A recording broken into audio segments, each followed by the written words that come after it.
Wanted to do some cardio today, so I went out to the Chester Valley Trail. My 1975 Schwinn Collegiate. It's a great bike. Little 26-inch wheels and a small frame for my my stature.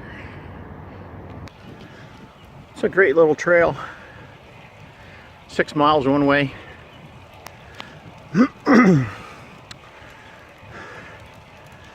Earlier video I did on truing the wheels. So you can see how true that wheel is running. Not like a taco at all. Nothing like an American-made bicycle. Not like from these big box stores. You don't hear one squeak or rattle or click while I'm pedaling. A little bit of chain every now and then, but that's not bad. So I'm a little further down on the trail. This is the old rails to trails, so a lot of it is very flat, although they did put a little incline in it. I think it changes elevation from Exton to Great Valley, probably about 60 feet up or down. And coming up to a bridge here. Hold on a second. So this is a bridge that they had to refurbish. You know, railroad bridge with ties just wouldn't work. Once they took the land by power of eminent domain, because it was an unused rail service for 30-40 years, they started getting federal funds up to redo this into a bike trail. There's a regular organization that maintains this and does the railings, and if a contractor comes in, does the mowing. Well, this is a tunnel under 202, just north of 30 bypass. It's pretty interesting. These are all precast concrete. When they set these in here with the crane, I saw a weight sticker on one of them. They're like 37,000 pounds each. So that took a pretty substantial machine to set those. It always amazes me, the first warm day you can get out to do stuff. You have people that are sedentary all winter long, and then the first warm day they're going to exercise, and they go about it the wrong way, and they really don't make it to the end there. They do it once or twice and stop. Another little tunnel on, I think, Sweetsford Road here. Precast.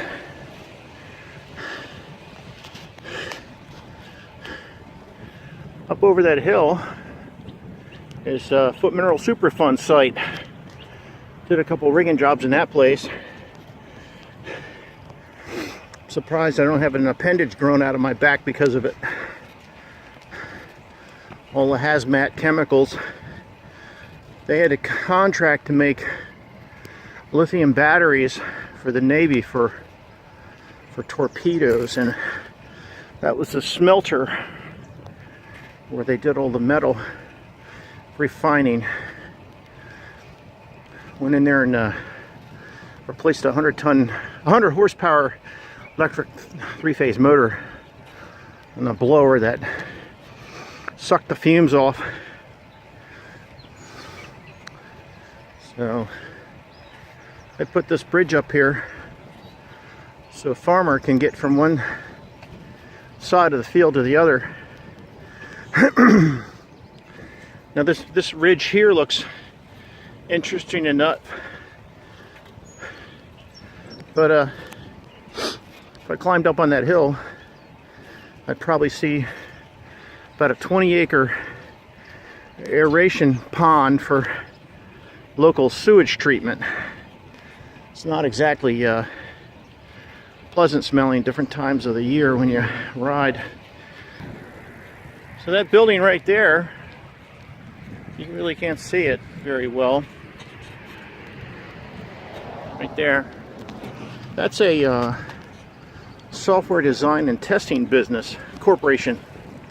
And they have the best rating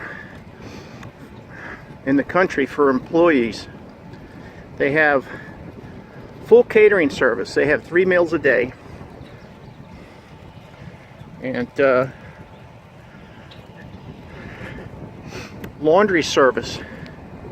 They don't have set hours that their engineers can come in and work and then work at their leisure, because they do a little laundry and the meals are provided. The software engineers are usually the geeky type, you know, are encouraged to have the best performance rate possible. So I looked for openings there. Of course, there's nothing that I could do for them, but it was a nice thought. Here is West Whiteland Park. It's on the back of Church Farm Schools, and usually that pond is full of geese, so I don't want to get anywhere near it because of the pathogens in the water. There's this old man, every time I ride past, he's got a weed burner burning the weeds in his driveway. He's like obsessed with this. What the hell? Alright, back at Main Street next in here. It's a pretty good ride. Clocked it in the past, it's just under 12 miles. So it was a pretty good workout for a nice spring day.